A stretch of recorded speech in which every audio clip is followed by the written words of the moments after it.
This is Simon from Good Day Racing, and I've finally gotten around to getting some time to film some content about the cars. 323 update, it's gonna be really fun, right in front of me here.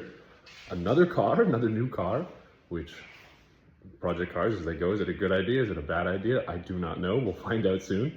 I think it's a good idea. It's very clean, very fun. And just want to kind of talk about a little bit of what my thoughts are for the channel, where I want it to kind of go. Some of the comments that I've gotten, which is amazing. I'm blown away even by the small amount of support that I've gotten. Super exciting, super big. And just go over some of the things that I want to see happen.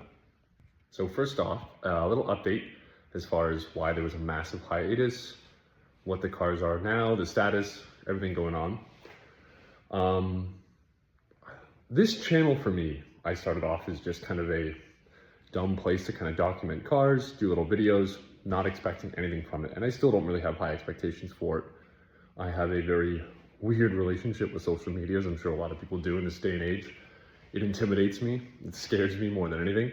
And I have very high expectations of myself for putting out content and what I feel like I have to push out there. And the older I get and the more I talk to other people and watch content creators, the number one message that I see over and over again is just put stuff out that you enjoy. Be you, act normal, and yeah, if you do something for just the sake of enjoying it, it's gonna go well. Even if you, well, in whatever terms that may be. So I felt like I just kind of had to have this perfect recipe and this perfect this or whatever, and that's not what life is. I'm not perfect. And over the last year, oh my gosh, the ups and downs. So had some family issues, life gets in the way, 12 months go by. You're like, what am I doing? Where am I? But I hit a point in my life, I've made some big changes, and it just, yeah, why not?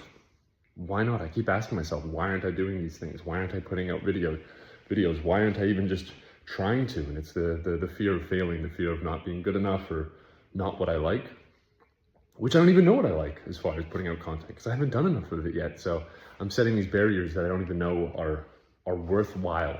No barriers are worthwhile, but you know what I mean? It's like I'm setting myself up for failure without even knowing what success looks like.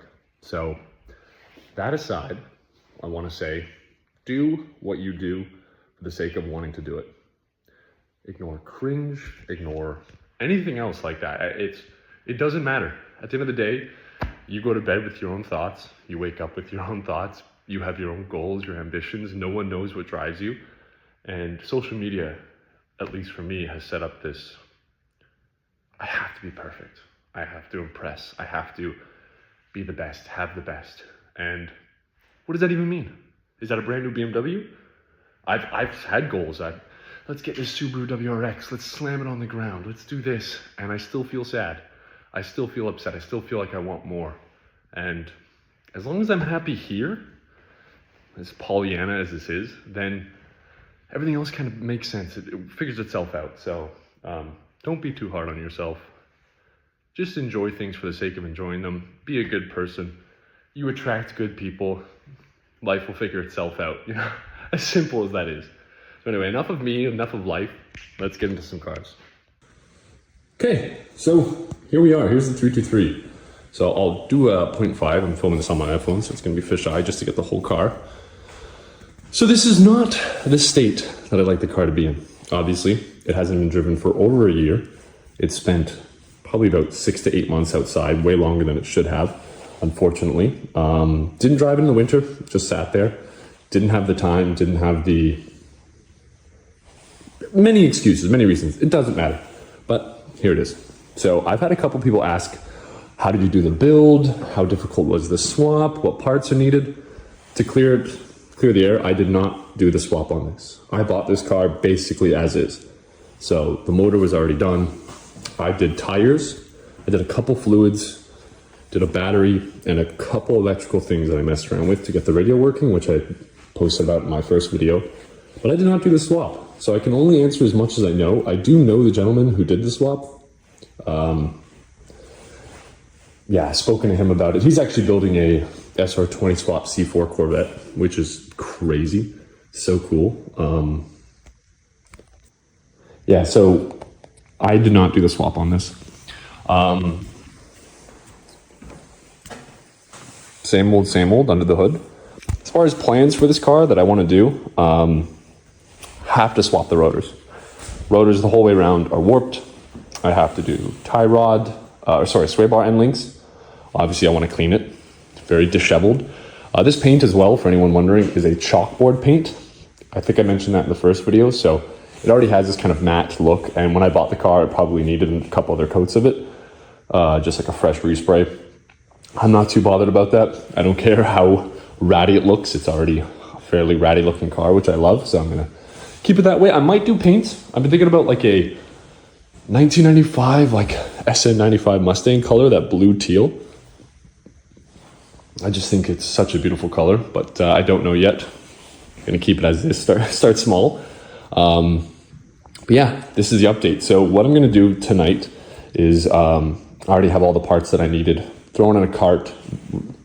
I figured out everything, kind of the small details, and going to order those. And what I'd like to do, my goal is to every single week put out a video for this, a video of a car in general, but every week come out here, do a video. I'd like to do rotors next, do a video installing those, and then do the sway bar end links, and then just kind of get into it. I'm eventually going to have to do a battery relocation. I hate this battery. I don't hate this battery, but it's just way smaller than I'd like. Very small cold crank, or low cold crank. It's just not ideal. And it's a pain in the ass to get at. You have to like unmount this bracket here. Can't see it very well, but I don't want to deal with it. So I'm going to mount that in the back. It'll be next to all the subs and everything. I have to clean it as well, give it a good detail, which that'll be exciting. That'll be nice. I'll do that in the next video, or next time you see this. Hopefully it'll be all clean and detailed. If I don't, then yell at me in the comments. But yeah, not big plans for it right now. It's actually a fairly well sorted running car. So, you know, Mazda reliability, 30 years later, we still love that. A little bit of Ford technology in there with the motor, but a lot of Mazda, so it's great. I will try and get some more information as well. I have an entire booklet of the swap. He documented this thing to just the 9 yards. So I'm really happy with all the paperwork and documentation I have. So one last final breakdown. Gonna film more content on this. Gonna hopefully do a video a week just regarding this car or the cars in general. Have some small minor upgrades. Again, this is already a well-sorted running car, so not going to be my priority. The other car that I'm about to show off is going to be more of it just because it needs a little bit more work. It's not safetied, and so I'm in Ontario, Canada. The safetying process of cars nowadays fucking sucks. So it's going to be kind of annoying, the amount of repairs I have to do. It still runs great. It's just as far as what's needed for safety. But this is the 323. So as I mentioned, any comments, anything you're curious about, you want to see specifically, I have to mess around with the seat as well because I'm a tall guy. I'm like 6'8", 6'9". So fitting in this thing is on the difficult side. Like if I stand next to it, it's at my belly button. So yeah, got to mount the seat properly. Have to be able to move it back and forth, and want to mess around with the passenger seat as well because every time my girlfriend sits in there, she can't look at me because it's way farther up. But anyway, comments, any suggestions, leave it there. This is the exciting thing. Not that this is not exciting, but I'll kind of give it a little sneak peek. Anyone who knows, if you know, you know, as the kids say. Roadside, 3 keys, super rare, and you can see right there, Honda. So this is I was shocked when I had seen this, when the owner gave me this. I'm pretty sure she was the original owner. Made in Canada, Honda Roadside, back when there wasn't even area codes, just 291-9501. Gotta love that. So what I'll do is I'll pop the garage here and we'll have a look. Again, I couldn't be more excited about this, and it's kind of one of those like once in a lifetime cars, similar to this. But here we are. This is a 1998 Honda Civic SI. So it's been sitting here for about 2 weeks. I bought it, and my father-in-law graciously let me keep it here in the meantime.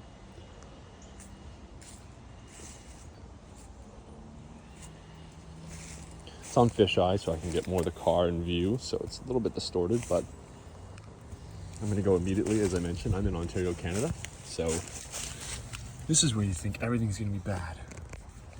And oh my gosh, is it clean. Cobweb here, but these quarters are just incredible. Underneath the car, jack points, rockers. Oh my gosh, just amazing. Again, this is Southern Ontario. We live and breathe salt for 5-6 months of the year, which sucks, but to find a car like this. I brought it to the shop that I take the majority of my cars for work, and the shop owner was like, oh my god, this thing's amazing. We've already had like 4 people approach us wanting to buy this while it was there, which I'm not surprised.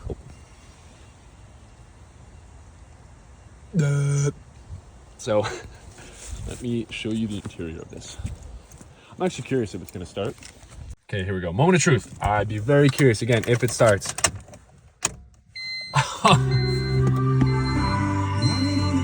Also, yes, boom 97.3 if you're not bumping that. Oh, volume knob's a little finicky. It's just unbelievable that it works. The buttons feel so good too. AM, FM. This feels so good.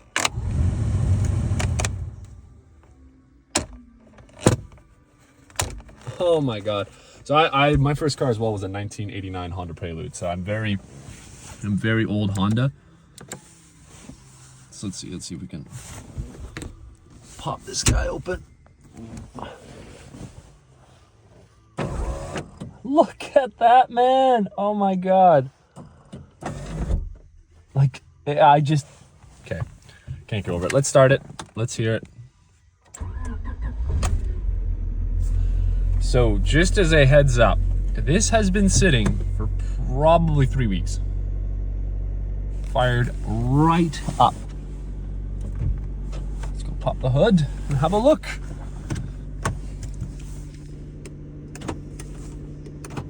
That does work. I'm surprised. Wow. Windows, of course, work. Of course it does. A little bit low on fuel, but it does not matter right now. Oh my god.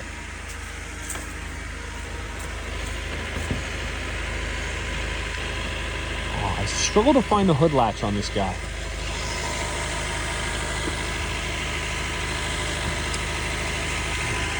This is embarrassing. If I was a professional, I'd edit this to make it look like I can do it. Okay. Use the good old balance on the head method. Nope.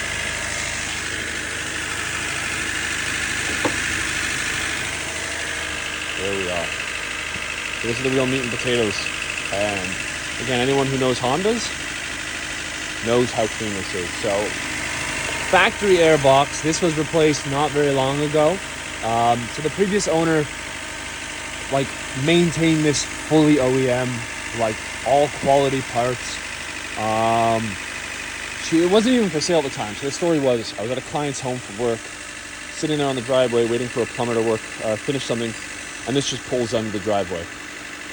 And me being me, I have to talk about every weird car that I see. So I comment, oh my god, I love your car, it's beautiful. And she's like, it's for sale. And I'm like, oh my god. So I went out, got a look at it. I'm not even going to say how much I paid for it. Not that I screwed anyone over. I offered more than they wanted. I said, take your time, take a week to think about it, do your research. Let me know if that price works for you. It's all I can pay right now, but here you go. And so they took a week, got back to me, said that price works. They were happy to sell it to me. Even through text said, we're so glad that we found you as a buyer, because I know I'm a gosh darn loser who lives and breathes old Hondas. So, good old D15 Y8. You can't see the stamping right there. You might be able to.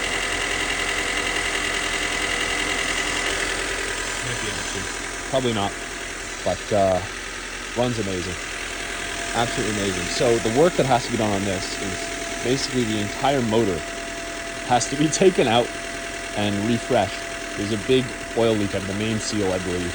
That's what my mechanic said, where the transmission mates with the motor. So it runs great. She daily drove it. So it's not like I had any doubts there. She did the timing belt every 100,000 kilometers. As you can see, 10W30. So it says 5, but she ran a little bit thicker, I think. So yeah, just maintained, amazing. Go back inside, you can see no lights on the dash. Just in impeccable condition. We'll pop the trunk too.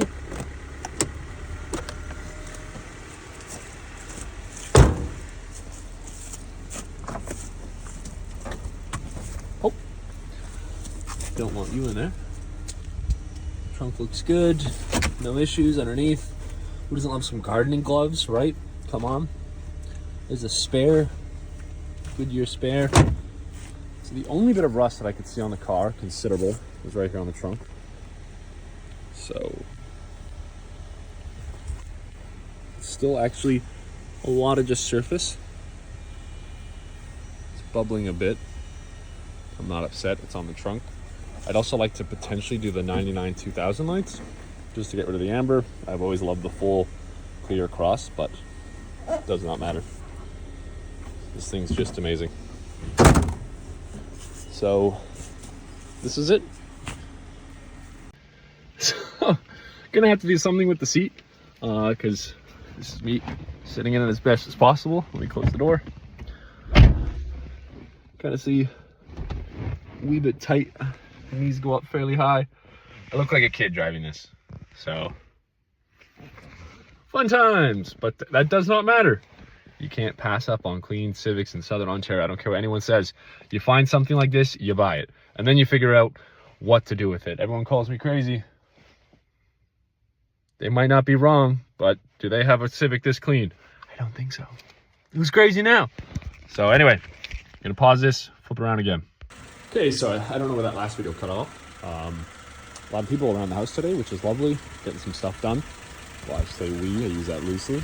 But yeah, so this is a car that's been running for about 5 or 10 minutes now. Just want to let it idle. Listen to it a little bit. It's actually running extremely healthy. Anyone who knows any D series, except the D17, we don't talk about the D17 and the head gaskets, even though they're still reliable as far as engines go, but not as far as Honda goes.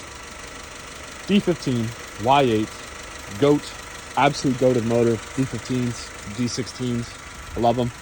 I know where everyone's like, oh, B swap them, K swap them, and H swap them.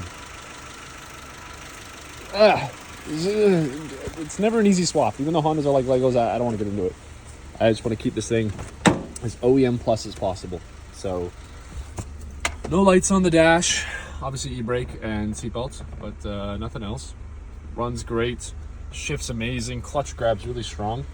It's really just the oil leak. So, and that's more of an Ontario problem than this car problem, because if it leaks oil, it has oil. So I always think that's a good sign. But yeah, I just wanted to show this.